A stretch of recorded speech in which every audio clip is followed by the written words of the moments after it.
Hello, viewers. It's glad to know you're watching your program. It is Economic Insights, and I'm your host, Paul Kingsley. Now, in continuation with the ongoing report we are doing on the housing sector, you agree with me that today we have been over 17 million housing deficits. Now, joining us on the program to discuss these unfortunate circumstances that are facing the country is a man who is contributing in no small way to the development of the housing sector. I'm talking of Mr. Joseph Odobi. He is the Managing Director, CEO of Global Reach Integrated Services Limited. He's with us on the program, like I said, to discuss on their contribution to the housing sector and also talk about the challenges affecting the industry. It promised to be an interesting conversation. Just sit back, relax, I'll talk about it.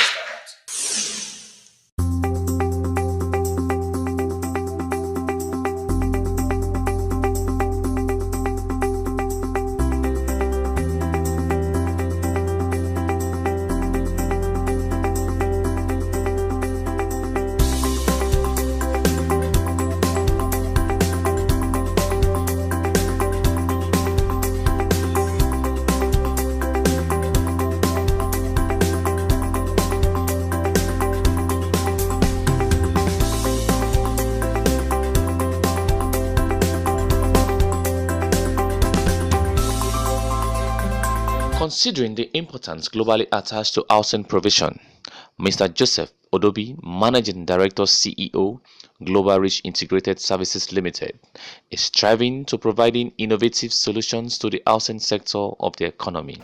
Global Reach is a real estate company, and went to real estate mortgages and commodities.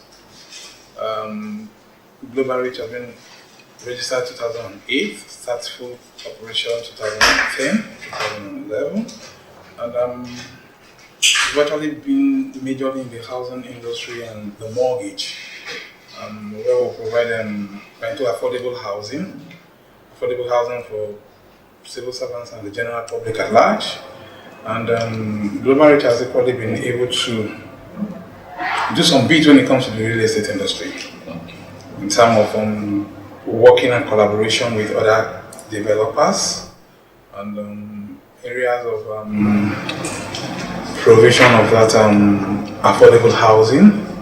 We see more especially where people are able to actually get shelter over their head. If you will agree with me, Abuja is a very unique place, let's say. The peculiar challenge with those in Abuja is housing, and even Nigeria at large. We'll talk about the deficit, housing deficit, and whatever. But I would say more in Abuja, the heat is more in Abuja. So this actually drove us, and Global Reach has come to be one thing we do. Like in our slogans, we'll tell you, oh, you say it, we make it real.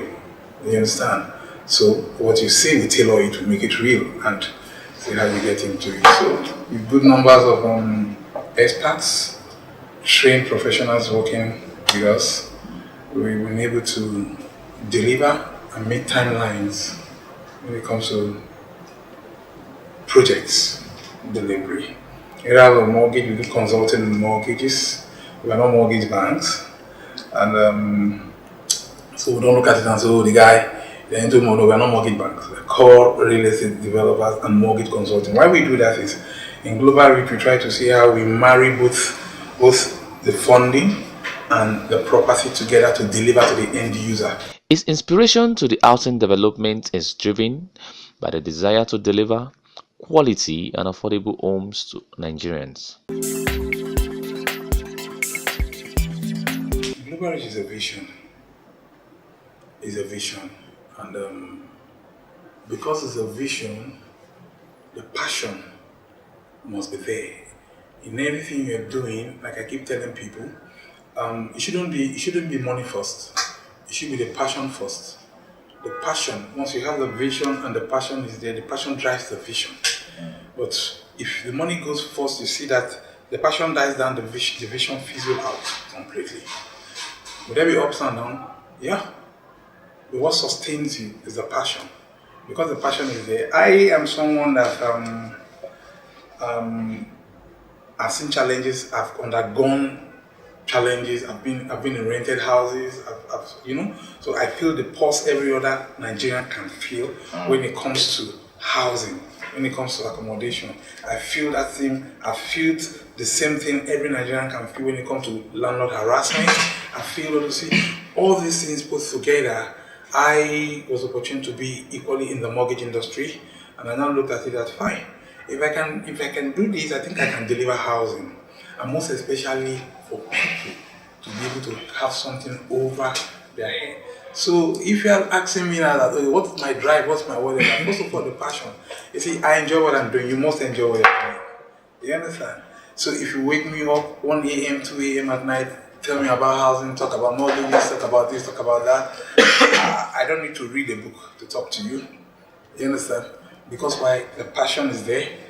I want to give individuals house. I want to put shelter on somebody's head. You understand?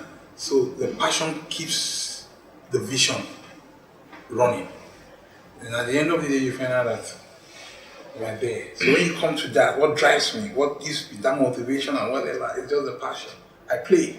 I do my work and I play. I enjoy what I'm doing. Starting, Nigerian business environment is very hostile. I have to be straight to you.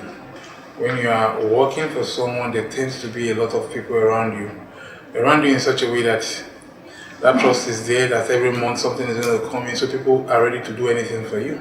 But the moment you step out and say, okay, hey, I want to start on my own. You see, even like your very best friend that you think, yes, is my Mr. Right. The guy, you'll be surprised that the guy is going to just fail you. When I want your assistance, I want you to do this for me, I want you to give me that support. The guy just feel like, hey, this guy is not like, you understand? And these are challenges that every businessman faces. If you don't have that money box behind you that is just on ground, ready for you to just go in and move, that you need to build your capital yourself. You need to build the trust from the people. You need to, you understand? These are the challenges you definitely face. You can't run away from it. So it's a normal challenge. You understand? I came out of the industry. It's an industry, yes, I stayed in mortgage for a very long time. I played around the building industry for a very long time. But you see, when you are coming up as a starter, it's not like those that are already there. Those that are there, they've burned the bridges, they've gone through whatever they need to go through, they've cut what they need to go across, and people are ready. People are ready to talk to them now, and you are just coming in. They are just coming in. They are trying to come and fight with the big wigs and whatever. You understand? Someone tells you, what makes you think I can commit my funds into your hands? What makes you think I should trust you? What makes you think I could do this? You know? While I know this person is there, that other person is there, the guy is there, it's established already and whatever, you know? But again, just like I keep telling you, these are challenges we face. No funding for you. Nobody is ready to come to your help. Nobody is ready to come to your whatever. So we keep going back to the drawing board again. I sit down and look at it. At times to get to a point, yes. When I'm starting up, I get in and at times I just lock up myself and I go, am I really doing the right thing? But like I said, your passion will keep you because it's something you love doing. It's something I love doing. It's not for the money. Money will come, but the passion behind it, the vision is there. That passion is the burning thing that keeps me going. Even when I go into places, I do proposals and I say, okay, come, I'm starting this, come and do this, and they turn you down. You know, you come in and look at yourself again and check, and then you lock yourself up and like, God, I didn't get it, but that does not deter me from moving the next day. The next day is another day, and that day is pregnant with something for me. You understand? So I dust up myself again, and I hit it again, and I go. You understand? And like that. And at times you find out that, when you least expect it, things have started coming up. One side is working for you now, and you understand? And we keep fan-tuning until you get there. But the thing is, you can do it, you might not get 100% result immediately. But you see, the ability to stay put on it, the ability to stay in there, the inner strength, and the God factor, you can shy away from it. Through the use of cutting-edge technology, Global Reach Integrated Services Limited is highly equipped with skilled and experienced professionals with special interests in real estate development and mortgage services. If partner with so many companies before coming in to say, okay, hey, we'll start up and start doing ours too. And we've done. I was in the team that did the Nigerian Army Housing Scheme at Kurudu Housing Estate. In fact, I was one of the top men when it comes to the mortgage angle of it, and that's over 1,050 units. That's Kurudu Housing Estate. I currently partook with the Navy. I did something with Commodore Tunu then. I was the lady in charge, and I did something also with Greg. Greg is on the Blue Bay axis, you know. And currently, what we are doing as Global Reach right now, I'm doing a project at Karishi. It's called Greece Court Estate, and we're looking at, we are housing about 200 people, different housing type. We take it stage by stage. The first 40 is coming up as I speak to you. We are on it already, and I'm sure by the end of first quarter, we should be able to deliver the first batch of the houses by next year. And other upcoming programs or properties that we're looking at in town, we're going to do something in Katampi called Grace Apartment. The Grace Apartment in Katampi, close to next Kashankari, that area. We're going to do that. We're going to do something around Kagini, Koboa Road. That is equally called out Midas Court, which is something we're developing purely on mass housing. We're talking about 120 to 150 flats there. And we are all going on with it, and we're on the pipeline right now, rolling out, most especially the Katampi as a Grace Apartment. Any moment now we're kicking off with that.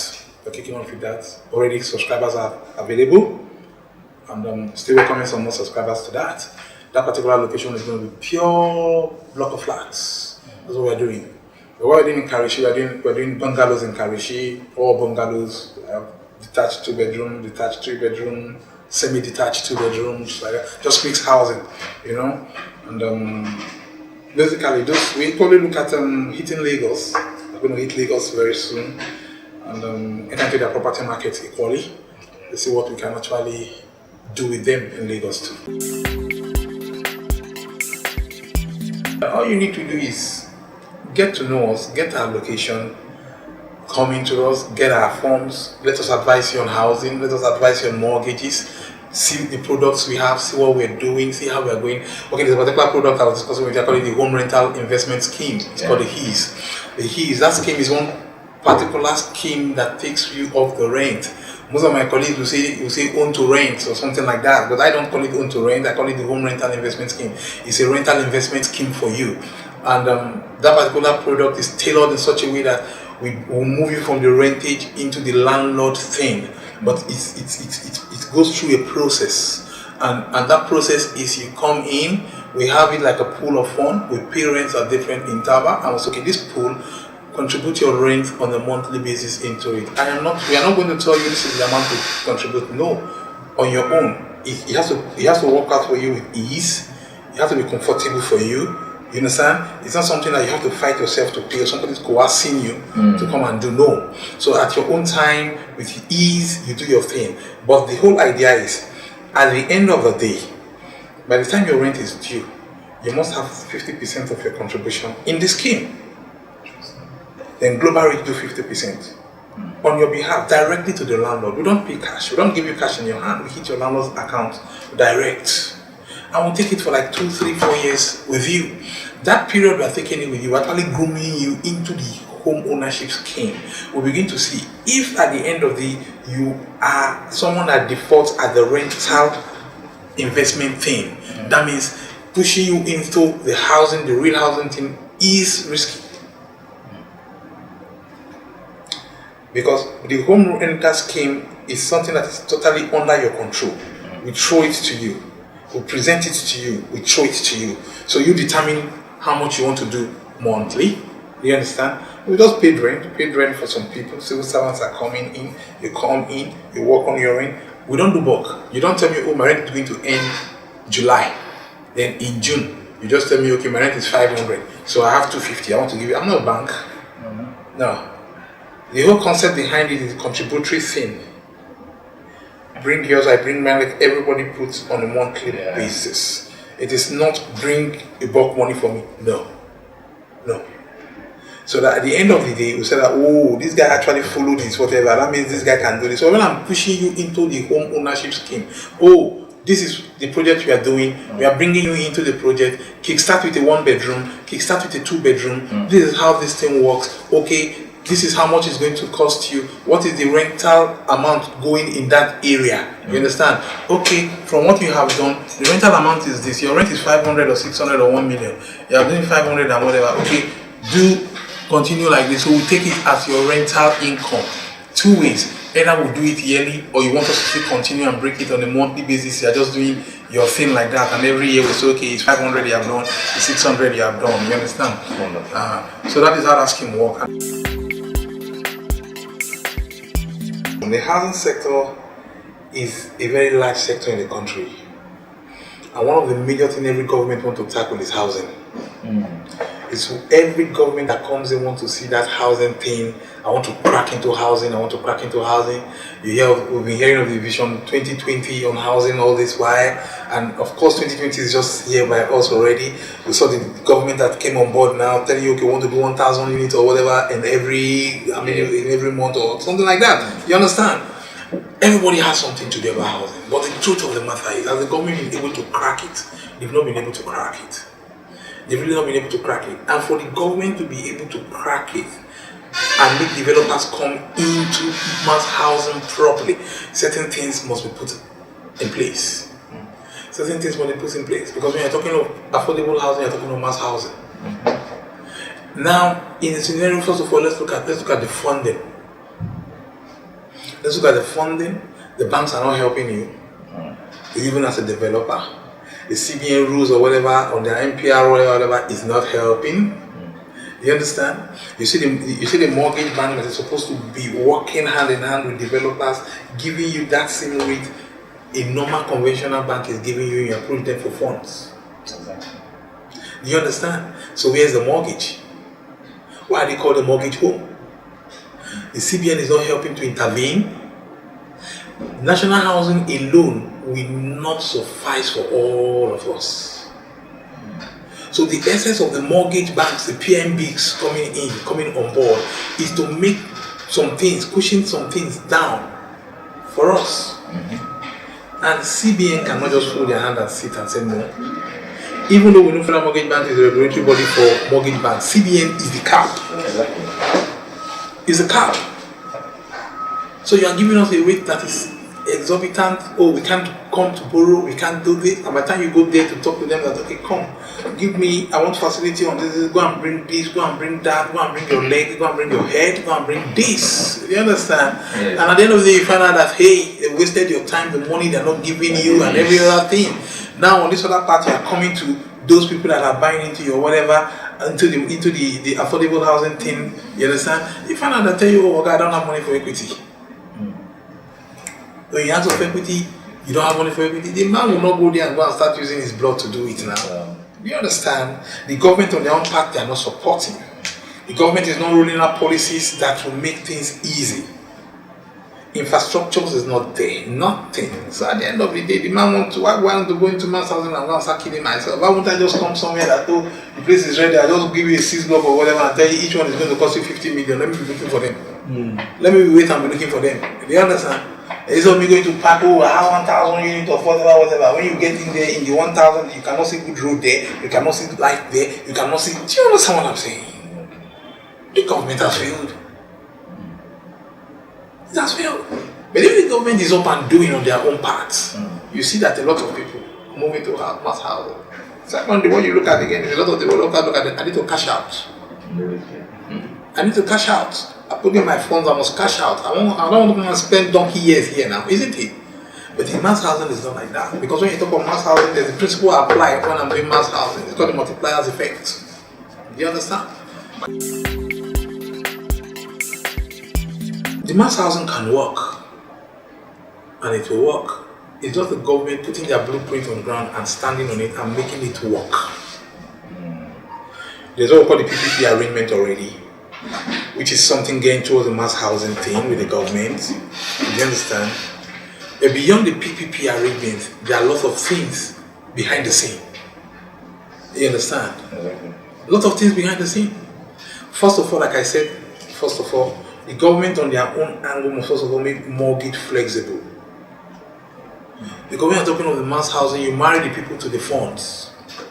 Because if I'm going to talk to you now, come and buy into my property, and I'm telling you, okay, I can actually access 50% or 60% of the money for you from so source. I've already sold 60% of your matter already. Exactly. You are willing to listen to me. That means you can help you get 60%, the guy is ready for you. Do you understand? But it is not when, okay, go and bring this, go and bring that, and the man looks around and I mean, I'm not going to hit the bricks. There's nothing, this guy is saying is not possible. But first of all, I tell you, I'm going to get 50% from the government angle for you. So how do we work around your 50%? I mean, it's going to be your house now. It's asking you to do some inputs. Exactly. You understand? And we'll sit on the table there and we'll begin to put it. So the government should first of all give us a relaxed mortgage system. Federal Mortgage Bank is not doing enough. Yeah, I will shout it. They are not doing enough. They are really not doing enough. And you see, the government cannot leave the burden alone to Federal Mortgage Bank when it comes to mortgage financing. You understand? I challenge again and I say it on this program. Nigerian Mortgage Refinance Company. Yeah. What are they doing? What are they doing? So much funds there. Ngozi Okonjo-Iweala, they came on board and set up that and that. And so much funds there. But again, on this program, I want to give kudos to Dr. Fika, Anatu Fika, as the woman in charge of the Federal Government Staff Housing Loans Board. She's trying. Give mortgages at 3%. Make sure he deals with developers one-on-one. He's on your side inspecting what you are doing, whatever funds they are giving to you, make sure it's trickling down. So if I come to you as an individual and say, come, hey, 3% at 25 years repayment, you will embrace it. You will embrace it. That is for mass housing. You understand? But we want more of that. Now, the Nigerian Mortgage Refinance Company, what are they doing? So much funds there, just lying there. Recently, we had the government came up with the family funds or whatever on mortgage. You understand? How many developers are actually partaking in it? And you want the spread of mass housing. How many developers are partaking in it? It is not just on the paper. Can we see action plan on ground? One big basic idea about my own angle when it comes to housing and mortgages again is catching them young, introducing it from the undergraduate level, bringing them in. It's not until they graduate, they're waiting for the government to house them, they're waiting for this, they're waiting for that, they're coming to the labor market. Set them on, put them on, set them on from the school level. Put a mortgage system in a place for them where, just like the program I was just talking about, the products, you understand? Have a tailored product for them where they can actually be doing something gradually. Well, we all went to school. And at times, you have some pocket money, you have some this, you have some that. You spend some careless money on beer and whatever. You're not someone I'm trying to say. And at the end of the day, you say, oh, I'm going to spend 4 years in this course, I'm going to spend 6 years in this course or whatever. Okay, let me be doing every month or every semester. Let me look at how many months we have in a semester. Let me just drop something. Organize something for them and begin to gear them towards that home ownership early. So by the time they are finished, they are serving or whatever, they're almost there. They have something already on the mortgage system on housing that is, do you understand? Still under the mass housing and affordable housing. Like that. You are pushing them by. So by the time the guy is finishing or whatever, he can actually afford a 1-bedroom to start with. So I think my take on it is the government should introduce the mortgage scheme especially on the undergraduate angle, our tertiary institutions. These are people that are coming into the labor market and prepare them. So that we can begin to look at reduce this housing deficit thing, because they are all coming again to come and meet the ones that are on ground in the labor market. Everybody is shouting, no house, no work, no this, no that. You understand? And even as young Nigerians, create a lot of whatever for yourself. Like I keep saying, when my friend was discussing with me, and I'm like, Nigerians will say, no job, no this, I say, there's job. Let's begin to think of ownership. Let's begin to think of creativity, creating our own whatever, early from school. You don't wait, and because we are all penciled and channeled towards this white collar thing. I'm coming out and I'm like, no. set up entrepreneur centers, set up every, like, if you ask me, I have to tell you, every institution should have an entrepreneur center. I'm not talking of book, I'm talking of going to sit down in the classroom and they're not teaching us the theoretical aspect. I'm not talking of that. I'm telling you that from secondary school, that guy has closed for the day. Let him go and spend 1 hour in one mechanic workshop or something and get out. You know, so I'm gonna spend 1 hour somewhere and get something that plays in his hands.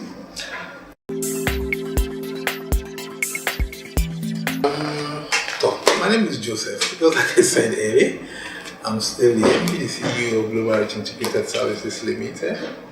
I'm married. I have 2 beautiful kids now, me.